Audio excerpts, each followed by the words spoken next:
너희가 이 모든 법도를 듣고 지켜 행하면 내 하나님 여호와께서 내 조상들에게 맹세하신 언약을 지켜 내게 인애를 베푸실 것이라. 곧 너를 사랑하시고 복을 주사 너를 번성하게 하시되 내게 주리라고 내 조상들에게 맹세하신 땅에서 내 소생에게 은혜를 베푸시며 내 토지 소산과 곡식과 포도주와 기름을 풍성하게 하시고 내 소와 양을 번식하게 하시리니 내가 복을 받음이 만민보다 훨씬 더하여 너희 중에 남녀와 너희의 짐승의 암수에 생육하지 못함이 없을 것이며 여호와께서 또 모든 질병을 내게서 멀리하사 너희가 아는 애굽의 악질에 걸리지 않게 하시고 너를 미워하는 모든 자에게 걸리게 하실 것이라. 내 하나님 여호와께서 내게 넘겨주신 모든 민족을 내 눈이 긍휼히 여기지 말고 진멸하며 그들의 신을 섬기지 말라. 그것이 내게 올무가 되리라. 내가 혹시 심중에 이르기를 이 민족들이 나보다 많으니 내가 어찌 그를 쫓아낼 수 있으리요 하리라마는 그들을 두려워하지 말고 내 하나님 여호와께서 바로와 온 애굽에 행하신 것을 잘 기억하되 내 하나님 여호와께서 너를 인도하여 내실 때에 내가 본 큰 시험과 이적과 기사와 강한 손과 편파를 기억하라.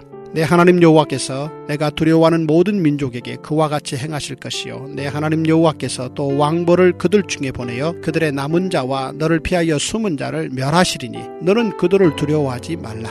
너희의 하나님 여호와 곧 크고 두려운 하나님이 너희 중에 계심이니라. 내 하나님 여호와께서 이 민족들을 내 앞에서 조금씩 쫓아내시리니 너는 그들을 급히 멸하지 말라. 들짐승이 번성하여 너를 해할까 하노라. 내 하나님 여호와께서 그들을 내게 넘기시고 그들을 크게 혼란하게 하여 마침내 진멸하시고 그들의 왕들을 내 손에 넘기시리니 너는 그들의 이름을 천하에서 제하여 버리라.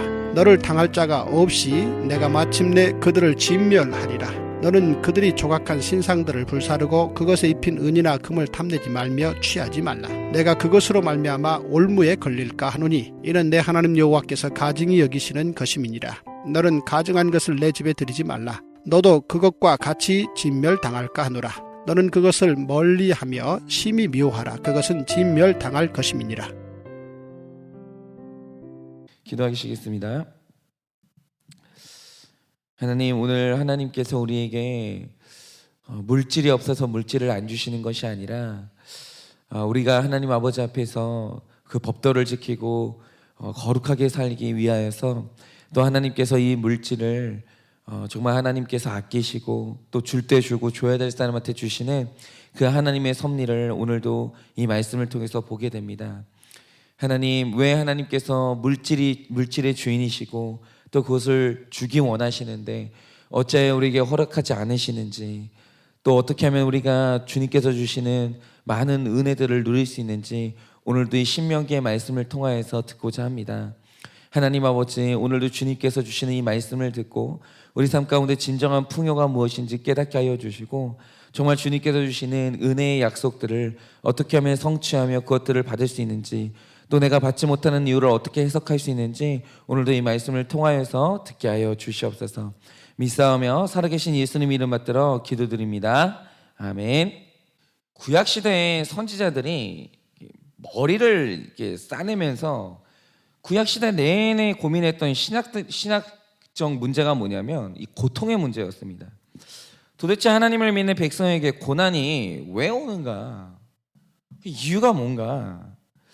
그래서 이제 어떤 랍비의 경우에 이게 해석이 안 되니까 하나님에 대한 이제 고통을 주시는 하나님에 대한 두 가지 가설을 세웠어요. 그 첫 번째가 뭐냐면 하나님이라는 분이 전능한 능력을 가졌어요. 그건 맞아요. 정말 하나님께서 모든 것을 해결할 능력이 있는데 문제는 뭐냐면 세상을 창조해 놓고 그 세상에 대해서 개입을 안 하시는 거예요. 그러니까 그분은 창조할 능력도 있고 문제를 해결할 능력도 있는데 이 세상에서 일어나는 우리들의 일들에 대해서 관심이 없다는 거죠. 그냥 너네들끼리 알아서 돌아가도록 놔두는 거예요. 우리는 이걸 가리켜서 이신론이라고 합니다. 그러니까 이신론의 뜻이 뭐냐면 하나님은 세상과 자기를 거리를 두고 있다는 거예요. 개입하지 않는다는 거죠. 그런데 이제 두 번째 가설이 뭐냐면 하나님이 우리의 삶에 매우 관심이 있어요. 그리고 우리가 당하는 고난에 대해서도 굉장히 안타까워하시고 하나님이 굉장히 우리를 사랑하십니다. 그런데 문제는 뭐냐면 하나님이라는 분이 그걸 해결할 능력이 없는 거예요. 그러니까 하나님이 사랑의 하나님이기는 한데 그 사랑이 무능한 사랑이라는 거죠. 그러니까 이 랍비는 하나님이 살아계시는데도 믿는 자에게 고난이 찾아온다, 고통이 온다, 그러면 이 두 가지 경우가 아니면 설명이 안 된다라고 봤던 거예요. 이런 식으로 이 구약 시대 내내 믿는 자에게 이제 삶에 찾아오는 고난은 늘 이제 그 선지자들에게 고민의 대상이었어요. 이제 그것 때문에 많은 선지자들이 왜입니까? 도대체 왜입니까? 이민족들이 쳐들어와 가지고 우리 자녀들이 죽고 내 아내가 죽고 내가 죽임을 당하고 칼에 이 땅이 유린을 당하는데 하나님이 계속 아무 말도 안 하시는 거예요. 왜입니까? 이 질문을 수없이 했어요. 그런데 이스라엘 백성들이 바벨론 포로로 끌려갔을 때 그들이 도저히 이게 해석이 안 되는 거예요. 도저히 해석이 안 되니까 이 고통의 원인을 찾기 위해서 한 게 뭐냐면 그동안 선지자들이 외쳤던 말씀과 함께 이 신명기서의 말씀을 연구를 하기 시작한 거예요. 하나님께 선택받은 우리가 약속의 땅을 잃어버렸는데 하나님의 성전이 있는 약속의 땅이 완전히 파괴됐는데 그러면 이렇게 됐던 그 고통의 원인이 뭔가? 그런데 이렇게 말씀을 연구하던 중에 이 구속사적 관점이라는 것에 눈을 뜨게 돼요. 그러면 이 구속사적 관점의 핵심이 뭐냐라고 하면 그동안은 고통의 원인을 하나님에게서 찾았어요. 하나님이 왜 이렇게 하셨지? 도대체 하나님이 어떤 분이지? 이런 식으로 이 고통의 원인을 하나님에게서 찾았는데 그러니까 답이 안 나왔던 거예요. 그런데 이 구속사적 관점에서 이 눈을 뜨니까 고통의 원인을 인간에게서 찾기 시작한 겁니다. 그러니까 답이 나오기 시작한 거예요. 그러면 성경이 제시하는 이 고통의 원인인 답이 뭡니까? 그것은 인간이 100% 죄인이더라는 거예요. 100%. 다시 말씀드리지만 인간 안에 약 1%의 가능성만 있었어도 1%의 의로움만 있었어도 하나님의 구원 방식은 완벽하게 달라져요. 여러분 성경은 창세기부터 요한계시록까지 완전히 다시 써줘야 돼요. 1%의 의만 있었다라고 한다면. 그런데 성경의 결론이 예수 그리스도의 십자가로 날 수밖에 없고 왜 신구약의 역사가 이렇게 쓰여질 수밖에 없냐라고 하면 그 원인을 인간에게서 찾아야 되는 거예요. 인간이 100% 죄인인 거예요. 100%. 선한 게 1%도 없는 거예요. 하나님의 도움이 없고 그러니까 하나님이 개입하시지 않으면 인간은 100% 지옥에 가고야 말아요. 지금도 마찬가지입니다. 교회도 있어요. 목회자도 있어요. 여러분 성경책도 주어졌어요. 그런데 오늘날 하나님이 성령님이 개입하지 않는다? 그럼 어떻게 되냐? 우리는 100% 지옥에 갑니다. 그러면 사람 안에 있는 이 죄의 가장 심각한 모습이 무엇인가? 저는 이 말씀을 언제나 중요하게 생각하는데요. 이 로마서 1장을 보시면 1장부터 이게 복음의 필요성을 말하는 로마서에서 1장부터 이 사도 바울이 굉장히 도전적으로 직선적으로 이제 밝히는 게 뭐냐면 인간이 왜 100% 죄인인지를 서술해요. 그런데 26절을 보면 굉장히 중요한 표현 하나가 나옵니다. 그게 뭐냐면 이 사람의 죄가 심어놓은 이 사람 안에서 돌아가는 인간의 원리가 뭐냐면 늘 순리를 영리로 바꾼다는 거예요. 그러니까 인간의 원리라는 게 뭐냐면 하나님께서 선한 것을 주시면 그게 인간의 손에 닿는 순간 전부 악으로 바뀐다라는 거예요. 그런데 하나님이 주신 선한 것들을 악하게 영리로 바꿔놓은 대표적인 게 뭡니까? 그게 바로 복이에요. 복. 여러분 구약에서 말하는 복이 뭔지 아십니까? 여러분 구약에서 말하는 복은 정신적인 복, 영적인 복 이런 거 없어요. 구약에서 맨 처음에 하나님께서 주시마 하고 약속했던 복은 전부 다 건강의 복 아니면 육체의 복 아니면 물질적인 복이에요. 예를 들어서 장수한다든지 아니면 자녀를 많이 낳는다든지 아니면 너의 소와 양떼가 많아진다든지 전부 다 이런 복이에요. 왜냐? 이게 나쁜 게 아니거든요. 원래 하나님이 이게 인간에게 주시기로 약속했던 복이었어요. 여러분 이 물질의 복이라는 게 원래 하나님이 우리에게 주셨던 처음 복이고 최종적인 복이에요. 복의 완성은 뭐냐? 물질의 복이에요. 육체의 복이에요. 여러분 생각해 보세요. 천국에 가난이 있습니까? 없습니까? 가난은 없어요. 여러분 천국에 질병이 있습니까? 없습니까? 완전히 없어요. 여러분 천국에 배고픔이 있어요? 없어요? 없어요. 여러분, 우리에게 주신 새하늘과 새 땅은 물질의 나라고 물질의 복이 넘치는 나라예요. 그리고 구약에서 하나님이 택한 백성들에게 바로 이 물질의 복을 처음에 넘치도록 줘봤어요. 아브라함이 물질을 받았고요, 그 후손들이 다 이 물질을 받아봤어요. 그리고 오늘 말씀을 보시면 12절에 이렇게 시작하죠. 너희가 이 모든 법도를 지켜 행하면, 13절에 뭐라고 말씀하시냐면 너를 사랑하시고 복을 주사 번성할 건데, 그 주신다는 복이 뭡니까? 토지 소산과 곡식과 포도주와 기름을 풍성하게 하시고 내 소와 양을 번식하게 하신다라는 거예요. 그러니까 이거를 21세기적 뭐 이런 금융시대의 이제 복으로 이제 바꿔 말하면, 네 집이 넓어질, 네 집의 평수가 넓어질 거고, 그 다음에 네 자녀들이 입시에 늘 성공할 거고, 그 다음에 네 통장의 잔고가 늘어날 거라는 거예요. 네가 타고 다니는 차가 좋은 차로 늘어날 거라는 거예요. 정말 이걸로 바꾸시면 돼요. 이 말을 하고 있는 거예요. 여러분, 실제로 하나님께서 아브라함과 야곱과 이삭과 그 자손들에게 이 복을 주어 봤어요. 그런데 하나님께서 주셨던 이 복들을 가만히 이제 보고 있으면 히브리어로 보면 깜짝 놀랄 만한 사실이 하나 있어요. 그게 뭐냐? 여기 나오는 복들을 히브리어로 보면 곡식, 포도주, 기름, 이게 히브리어로 다곤, 타노시, 이츠하르, 에시타롯이에요. 그런데 여러분, 혹시 성경을 많이 보신 분들은 여기서 뭔가 느끼시는 게 있을 거예요. 다시 한번 말합니다. 여기 나오는 이제 성경의 복들을 히브리어로 나열해 보면 다곤, 티로시, 이츠하르, 에시타롯. 그런데 이게 이제 뭔가 이제 익숙한 이름일 거예요. 그게 뭐냐면 이게 전부 이방신들을 섬겼던, 이스라엘이 이방신 섬겼던 이방신들의 이름이에요. 그러니까 하나님이 바라크, 은혜로서 다곤을 주셨고 많은 곡식을 주시고 아스타롯, 번성을 하게 하셨어요. 그런데 중요한 건 뭐냐면, 웃기는 건 이 복들을 주셨더니 복을 주신 하나님을 더 사랑하고 섬기는 게 아니라 하나님이 주신 복을 신으로 섬기더라는 거예요. 여러분, 들어본 적 있으세요? 블레셋이 섬겼던 신이 다곤 신이에요.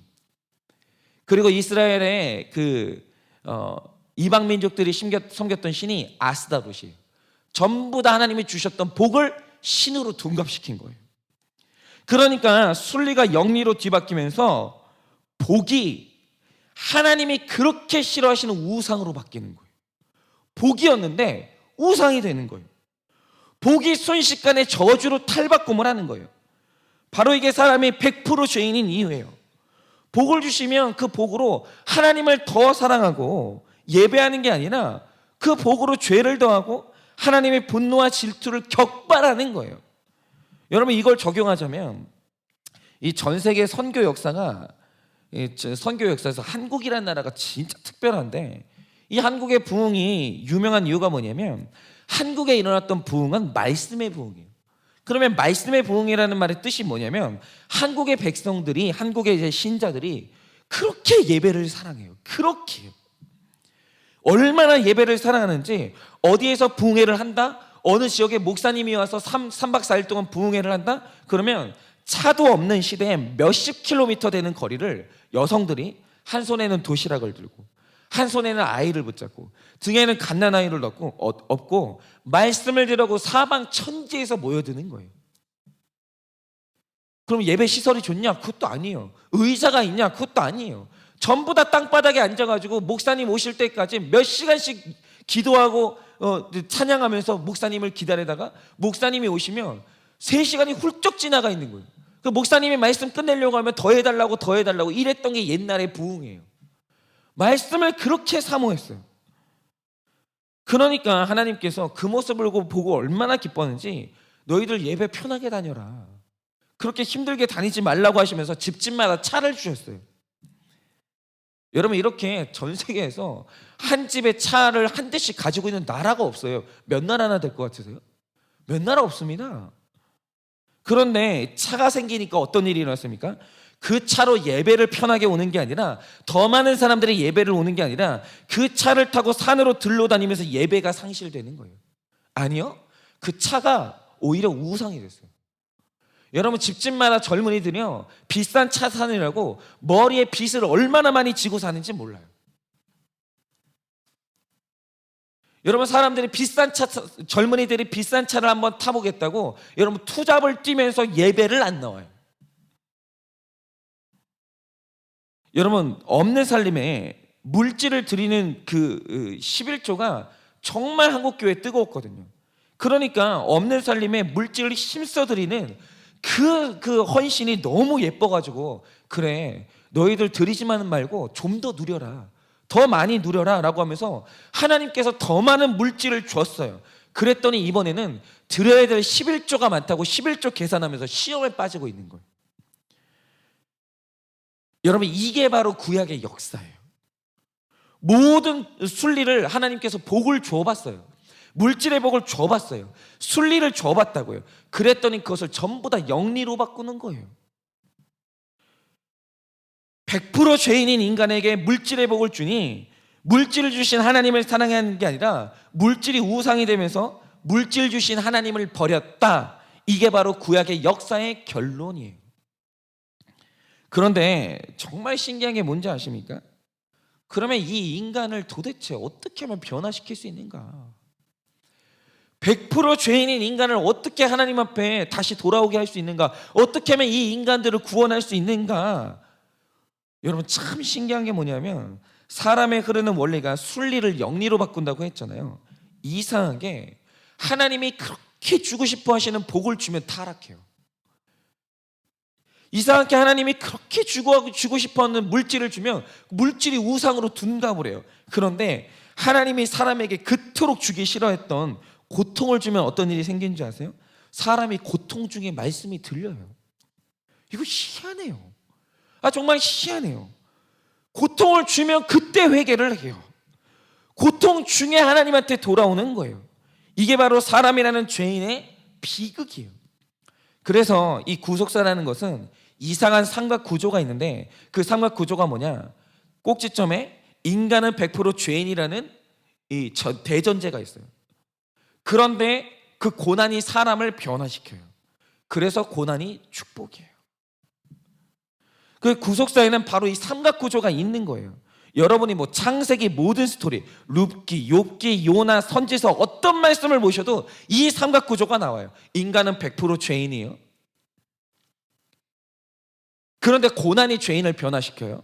그래서 고난은 축복이에요. 이 구조가 계속해서 나오는 거예요.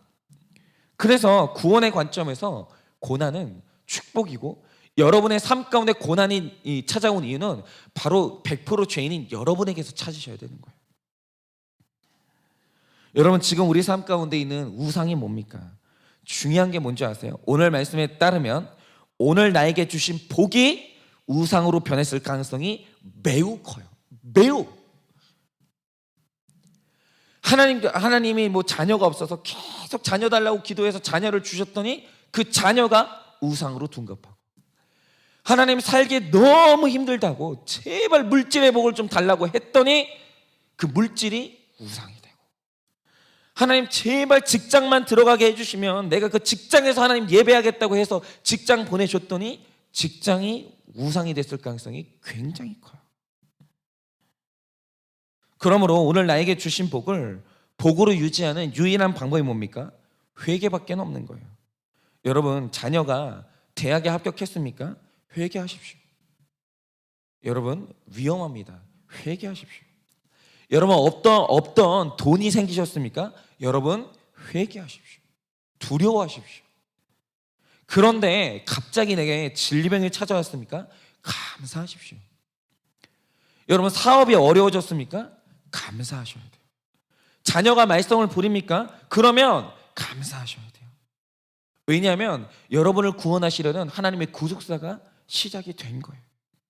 여러분 이렇게 내가 100% 죄인임을 알아 내 고난과 내 축복을 해석하고 주신 복을 복으로 유지하는 여러분들 되시기를 예수님의 이름으로 축원을 드립니다.